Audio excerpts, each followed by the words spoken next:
31일 브리핑 3건 하겠습니다. 더불어민주당 백승아 원내대변인입니다. 협상 결과에 흙탕물 끼얹는 국민의힘, 인정할 건 인정하고 국익을 위해 협조하십시오. 미국과의 관세 협상이 전격 타결되었습니다. 관세를 주요 대미 수출 경쟁국보다 낮거나 같은 수준으로 맞추며 우리 경제에 드리웠던 불확실성을 해소했습니다. 국민 모두 걱정을 거두고 고생한 이재명 대통령과 협상단에 박수를 보내고 있습니다.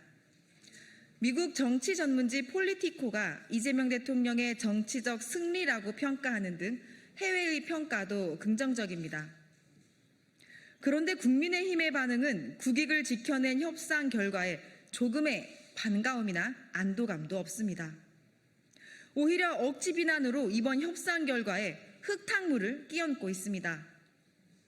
시한에 쫓겨 많은 양보를 했다는 느낌이라는 송원석 비대위원장을 시작으로 주진우, 신동욱 의원 등이 앞다퉈 참패, 굴욕이라는 자극적 언사로 협상 결과를 폄훼하고 있습니다.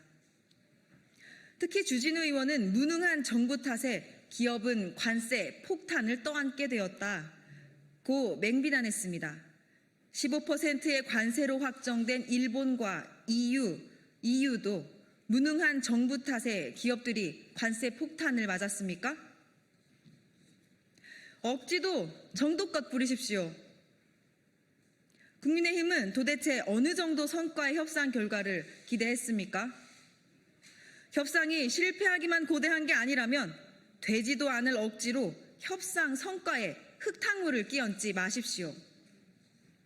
이재명 정부의 지지율을 깎아내리기 위해서 나라가 망하라고 고사 지내는 수준의 국민의힘의 언행은 파렴치하기 그지없습니다. 국정의 책임은 외면한 채 남탓만 하다 국가를 위기에 빠뜨려 놓고도 반성은커녕 국정 발목 잡을 궁리만 합니까? 인정할 건 인정하고 국익을 위해 협조하십시오. 지금처럼 정부의 마구잡이 비난을 퍼붓고 경쟁에만 몰두한다면 국민의힘은 국민으로부터 철저히 외면받게 될 것임을 엄중히 경고합니다. 두 번째 논평하겠습니다. 합참의장 패싱하고 평양에 무인기를 투입시키다니 진작부터 군 지휘체계는 무너져 있었습니다. 평양에 무인기를 보내 대북전단을 살포한 군 작전이 결국 김명수 합참의장을 건너뛴 채 진행된 것으로 드러났습니다. 군의 작전에 대한 최종 결정 권한을 가진 김명수 합참의장이 작전의 진행 과정에서 철저히 배제되었습니다. 반면 직접적인 지휘 권한이 없는 김용현 전 장관에게 세부적인 내용까지 보고되었다는 정황이 확인되었습니다. 한마디로 대한민국 국군을 지휘체계조차 무너진 당나라 군대로 만든 것입니다. 내란 이전부터 이미 군 지휘체계가 무너져 있던 셈입니다. 윤석열 정권에서 왜 그토록 각종 사고와 안보 참사가 잇따랐는지 퍼즐 조각이 맞춰집니다.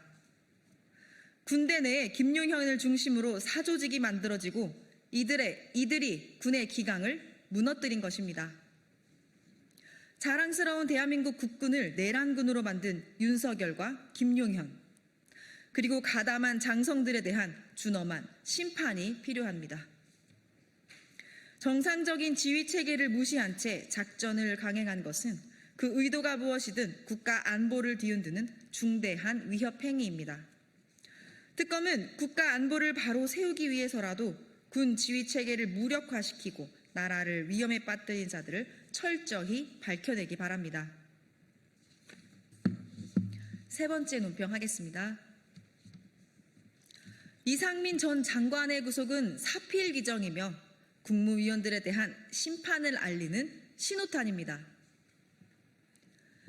피고인 이상민이 마침내 구속되었습니다. 12.3 불법 개헌 공모 혐의입니다.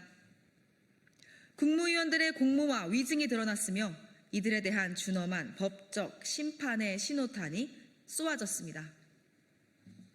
특히 이상민 전 장관은 국회와 헌법재판소에서 12.3 불법 계엄을 사전에 전혀 몰랐으며 국무회의에서 반대했다.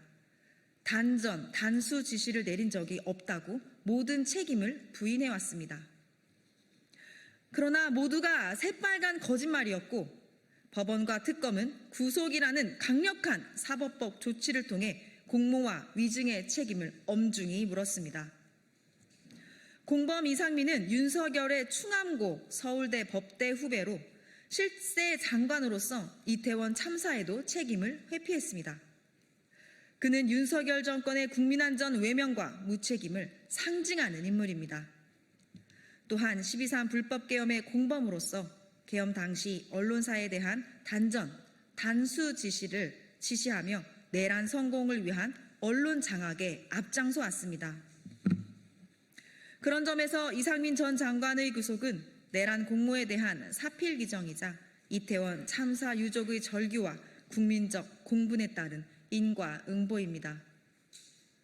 내란 특검은 윤석열 내란 일당의 불법 계엄에 부역한 모르세 총리, 한덕수를 비롯해 국무위원들과 대통령실 관계자들도 신속하게 수사하기 바랍니다. 공범 이상민은 이제라도 국민과 역사 앞에 진실을 고백하고 국민께 사죄하기 바랍니다. 더 이상의 거짓말과 책임 회피는 국민과 헌법에 대한 명백한 모독입니다. 이상입니다.